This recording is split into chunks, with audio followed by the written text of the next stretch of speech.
Bonjour à tous, merci de me retrouver pour cette deuxième vidéo du nouveau média Caverna. C'est un plaisir de vous retrouver encore aujourd'hui. J'aimerais avant tout faire un clin d'œil à The Call-In Show qui nous a permis à Caverna d'être sur la map, si je peux le dire de cette façon. Donc merci à toi, puis continuons à combattre pour protéger les idées qui nous sont si chères et si importantes. Donc, pour cette deuxième vidéo, ce que je vais faire, c'est que je vais repartager une vidéo que j'avais précédemment téléchargée sur ma chaîne personnelle au mois d'avril qui tentait d'exposer des liens entre l'Organisation mondiale de la santé et le Parti communiste chinois. Donc, tout de suite après le générique d'introduction, je vous retrouve pour cette deuxième vidéo en attendant la prochaine qui risque d'être assez piquante. Donc, bonne écoute et à très bientôt.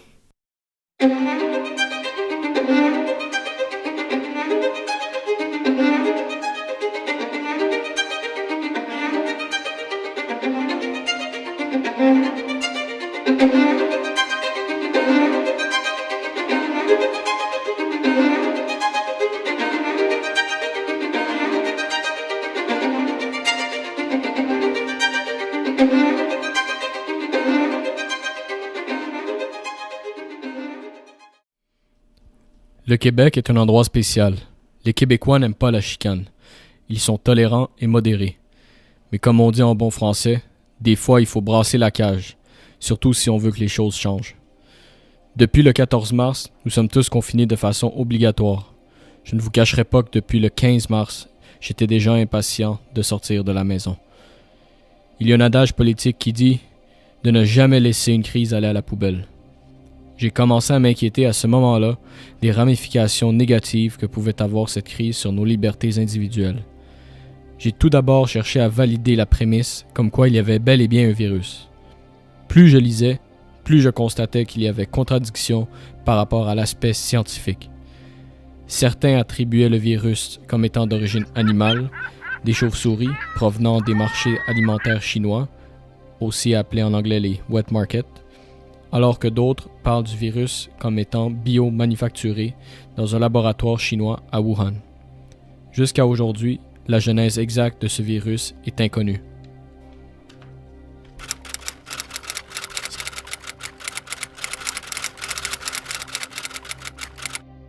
C'est alors qu'entre en scène l'Organisation mondiale de la santé, l'OMS, aussi appelée la WHO en anglais. L'OMS est une organisation financée en majeure partie par les États-Unis, le Royaume-Uni, l'Allemagne et au deuxième rang des plus importants contributeurs, le Bill and Melinda Gates Foundation, qui correspond à 9,8% des contributions volontaires à l'OMS. Essentiellement, l'OMS est un partenariat public-privé. Malheureusement, on a vu durant cette crise les propos de l'OMS élevés au rang de vérité universelle. Rappelons-nous que la science n'est pas la vérité, mais plutôt une méthode pour arriver à la vérité. Le 14 janvier dernier, l'OMS nous disait qu'il n'avait pas de preuves comme quoi le virus était transmissible d'un humain à un autre. Pas plus de 2 semaines plus tard, le directeur général de l'OMS, le Dr Tedros, se rendit en Chine où il fera ses éloges au président chinois pour sa réaction face au virus. And the other important element is the political commitment and your personal leadership, which we have been following, and also your team, which will help to stop this virus. Ironiquement, pendant ce temps, des autorités chinoises à Wuhan, l'épicentre du virus, s'affairaient à arrêter et punir des citoyens propageant des rumeurs et des informations.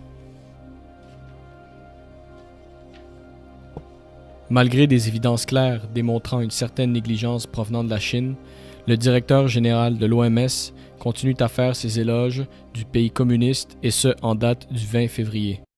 Chinese officials have arrested several people for spreading fake news online about the viral spread of pneumonia in the city of Wuhan in Hubei province. Authorities say it is untrue and no person-to-person transmission has been found so far. The statement comes after 27 cases of viral pneumonia were reported earlier this week. All the cases were found to be related to a seafood market, and it led to rumors spreading on social media about an outbreak of SARS. That's a highly contagious respiratory disease. Police have warned that fabricating rumors and spreading them are against the law and will not be tolerated. Comme dans toutes circonstances de la sorte, il faut suivre l'argent. L'OMS étant assujettie à des contributions volontaires, cela la rend extrêmement vulnérable à l'influence de certains pays et organisations. D'ailleurs, entre 2014 et 2019, les contributions volontaires ont augmenté de 18%. La dynamique de l'OMS est clairement plus politique que scientifique. Au même moment où les États-Unis retirent leur financement à l'OMS, la Chine, elle, mise plutôt sur la stratégie opposée. Elle devient alors un partenaire plus fiable pour cette organisation. D'ailleurs, le Dr Tedros s'était rendu à Pékin en 2017 afin de vanter les mérites d'une plus grande coopération entre l'OMS et la Chine. C'est aussi une journée heureuse puisqu'il est élu comme nouveau DG de l'OMS.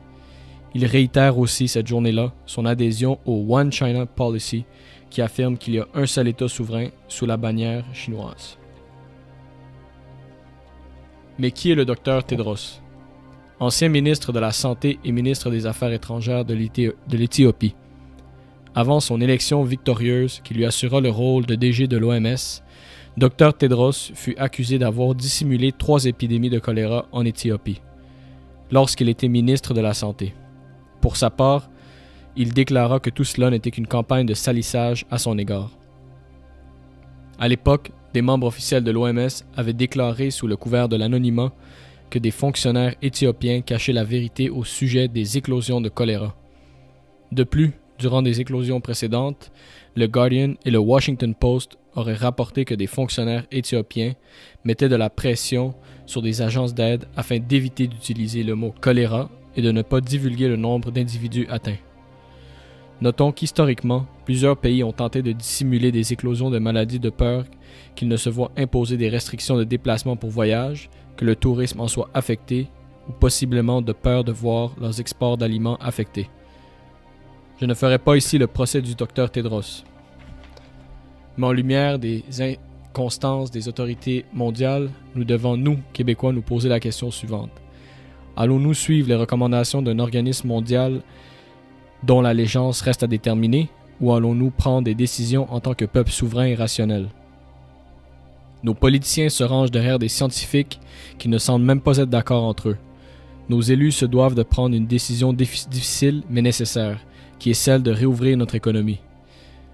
Un des plus importants épidémiologistes dans le monde, le professeur Johan Geseke, a dit ce qu'il pensait au sujet du confinement. Ils ne sont aucunement basés sur des évidences scientifiques claires. La bonne chose à faire est de protéger les personnes âgées ainsi que les gens vulnérables. Le produit de tout cela nous permettra d'avoir une immunité de masse. L'aplanissement de la courbe est dû au décès des gens les plus vulnérables en premier. Le taux de fatalité est réellement autour de 0,1%. Au moins 50% de la population de la Suède et du Royaume-Uni testeront positif à la maladie lorsque les tests d'anticorps de masse seront disponibles. Comme vous pouvez le constater, il n'y a pas de narratif universel sur lequel on peut se fier. Pour en revenir au Québec, en date du 21 avril, le bilan était de 1041 morts, dont 850 en CHSLD. La population du Québec étant de plus ou moins 8,5 millions d'habitants, on parle d'un taux de fatalité de 0,00012%.